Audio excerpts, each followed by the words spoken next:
গতকাল একটি ধর্ণা মঞ্চে আমি আমার কিছু কমেন্টস আমি করে ফেলি, যার জন্য আমি যা বলেছি তার জন্য আমি অত্যন্ত লজ্জিত এবং দুঃখিত।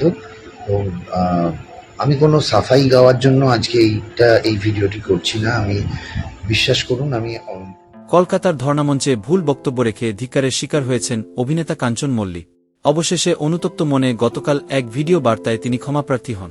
গতকাল এক ভিডিও বার্তায় বলেন, গতকাল একটি ধর্ণামঞ্চে আমি কিছু মন্তব্য করে ফেলি, এ নিয়ে সমালোচনা হয়।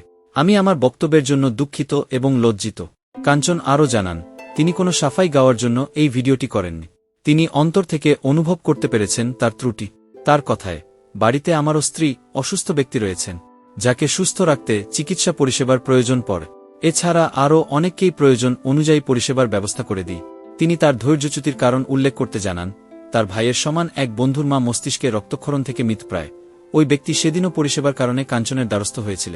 চিকিৎসকদের ধর্মঘাট থাকায় তাকে বাঁচানো যায়নি। সেদিনই ভেঙে পড়েন তিনি। এ অভিনেতা আরও বলেন, তারপরেও আমি চিকিৎসক এবং চিকিৎসা পরিষেবা নিয়ে কোনো খারাপ মন্তব্য মন থেকে করতে চাইনি। পরিস্থিতির কারণে সকলে অশান্ত। তিনি জানান, তার ওপরেও আরজিকর মেডিকেল কলেজে ঘটে যাওয়া ঘটনার প্রভাব পড়েছে। তিনিও আন্তরিকভাবে নির্যাতিতার ন্যায় চাইছেন। ভিডিও শেষে একজন সাধারণ মানুষের মতোই সকলের থেকে ক্ষমা চেয়ে নেন তিনি। ধর্ণামঞ্চ থেকে বিধায়ক কাঞ্চন মল্লিকের করা বেফাঁস মন্তব্যের কারণে টলিউডের অন্যান্য বন্ধুরা তার সঙ্গ ত্যাগ করছে। সে তালিকায় প্রথমেই রয়েছেন সুদীপ্তা চক্রবর্তী। এদিকে নাট্য পরিচালক সুজননীল মুখোপাধ্যায় আগামী নাটক থেকে ইতোমধ্যেই কাঞ্চনকে বাদ দিয়েছেন। বাকিরাও তার অজ্ঞানতা নিয়ে প্রশ্ন তুলেছেন। কাঞ্চনের এক বক্তব্য থেকেই বিতর্কের সূত্রপাত। গত রবিবার কোন্নগরে এক প্রতিবাদ ধর্ণামঞ্চ থেকে বিধায়ক বলেন, কর্মবিরতি পালন করছেন শাসক দলের বিরুদ্ধে, ভালো, কিন্তু তারা সরকারি বেতন নিচ্ছেন তো, নাকি নিচ্ছেন না? এটা আমার প্রশ্ন।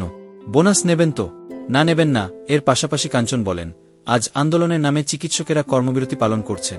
সবাই বলেন, চিকিৎসক মানে ভগবান। গ্রামের মানুষ ছুটে আসেন শহরের হাসপাতালে চিকিৎসার জন্য। আপনারা আন্দোলন করুন, তবে রোগীরা কি অপরাধ করেছেন?